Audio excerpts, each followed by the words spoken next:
I didn't believe in the road having eyes, not until the night the storm swallowed me whole, and whatever walked in the woods stepped out into the snow. Dad was a truck driver his whole life, not one of those weekend storytellers, a man who kept logs, knew every state patrol channel by heart, and had hauled more miles than most drivers see in a lifetime. But even he wouldn't talk about this without shaking. When he finally did, I recorded every word, every pause, because what he lived through still follows him, and maybe it still follows me now. He was an hour out of Billings, heading through a stretch of highway where the snow comes suddenly, and the wind doesn't just blow, it pushes. At midnight, the road turned slick as glass, and before he had time to judge the curve, his rig slid. 2 feet of packed snow pinned his tires. No other vehicles, no radio chatter, just the hiss of flakes hitting metal. Christmas rolled past at home, days without a call, and we started to worry. Mom tried to hide it, but she cried into her pillow. I kept watching the clock. Finally, on Christmas evening, Dad called, voice rough with cold and fear, promising to be home soon.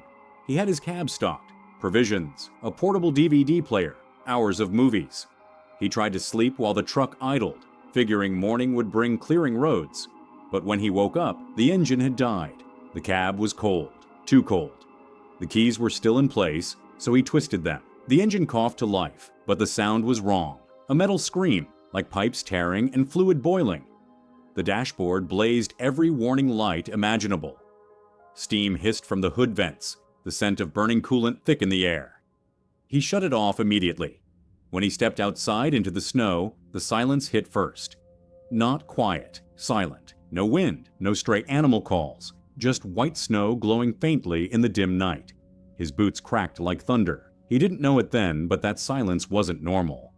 He crept around the truck and popped the hood to look at the engine. None of it made sense. It looked gnawed, torn apart from beneath. Parts were shredded in ways no accident could explain. He wrapped his coat tighter and decided he'd have to walk for help. Then he saw footprints. They were huge, wider than a man's shoe, deep, leading into the woods, away from the road. Not toward shelter, away. Dad waited, breath clouding in front of him, and after a moment of staring at those impossibly large tracks, he did the only thing he could. He followed them. At first he walked casually, thinking it might be another stranded driver, but the deeper he got into the trees, the more unnatural the silence became, like sound itself was being erased, not muffled, not distant, gone. Suddenly the woods felt like a wide, empty cavern. Hours seemed to pass in minutes. The trail wound down, and then he heard it. A cracking branch, deliberate, close, not the random snap of frost dropping from a limb. Something behind him moving just outside hearing range. He spun. Nothing. Just trees and snow falling in unwitnessed flakes. He kept going. Then he saw a light, not a flicker like a flashlight. A steady glow between the trunks, dim like a lantern. When he reached it, he saw an old man sitting on a log, shotgun resting across his knees, eyes half closed, expression unreadable. He introduced himself as Duncan, said his family had owned that land for generations, that people sometimes wandered in and never came out. He wasn't joking. Dad told him about the footprints, about the engine, about being stranded. Duncan just nodded, not fear, not surprise, just acceptance. You try to run from what walks here, he said in a low voice. You'll just loop back. Ain't no road on earth that'll let you go if it decides you're part of the night. Dad shivered. The silence was suddenly louder than ever. With Duncan's help, he made it back toward the highway in the gray dawn. Duncan's diesel plowed through snow like it was drifted sand. By the time they reached Dad's rig, it was even worse than before. Tires shredded, windows cracked, the engine gutted as if something had torn into it from beneath. Nothing stolen, nothing left behind, just destruction. Duncan gave him a ride into town. They never spoke of what exactly stalked those woods. Duncan didn't need to. His eyes told Dad everything. Dad made it home a week later, exhausted, shaken, and with broken equipment, but alive. He told us the engine was the least of his concern. It was the watching, the feeling of unseen things shifting in the woods, the silence that pressed against his mind. He never drove long hauls again. Years passed. I tried to put his story in the back of my head, rationalized it, mythologized it, buried it under logic. Until the night I took the same route he did. I remember the sun dipping behind the ridge. I remember the radio signal dying. I remember the highway narrowing like it was being swallowed. I remember seeing something that shouldn't have been there. Huge footprints in the snow, just beside the shoulder, heading not toward the woods, but alongside my cab. The air went still. My headlights flickered. My phone lost signal, and something cold brushed past me in the darkness. I thought about what Dad said, about the silence and the watching. I thought about Duncan's quiet eyes. I thought about the tracks that led away from everything familiar. Then the CB radio crackled, only static at first, and then one clear, unnervingly calm message. You shouldn't have come back. I stepped on the gas. There was no road ahead, only white snow and trees that leaned in like they remembered my father, and were glad to see me. I kept driving. I still drive. And every night I hope the road ends before it catches me, because whatever walks in those woods never lets you go. Before we continue, if you're enjoying the story, don't forget to like, subscribe, and share it with your friends. And tell us in the comments, where are you watching from? I didn't believe in being followed until the night I crossed half a continent, and it was still on my tail. I was hauling freight from Denver to Philadelphia, the kind of long haul that chews up lanes and spits you out somewhere you've never heard of. I'd driven through mountains, plains, desert, and backwoods highways. Nothing had ever bothered me. I was good at solitude. I liked it. That night, just past midnight, the road was empty, the highway lit only by my headlights and the glow of the dash. I was tired, sure, but I'd spent years getting used to exhaustion. What shook me first was not a sound. It was a presence. I caught it in my mirror. At first, it looked like a truck behind me, just a silhouette of red taillights far off in the distance.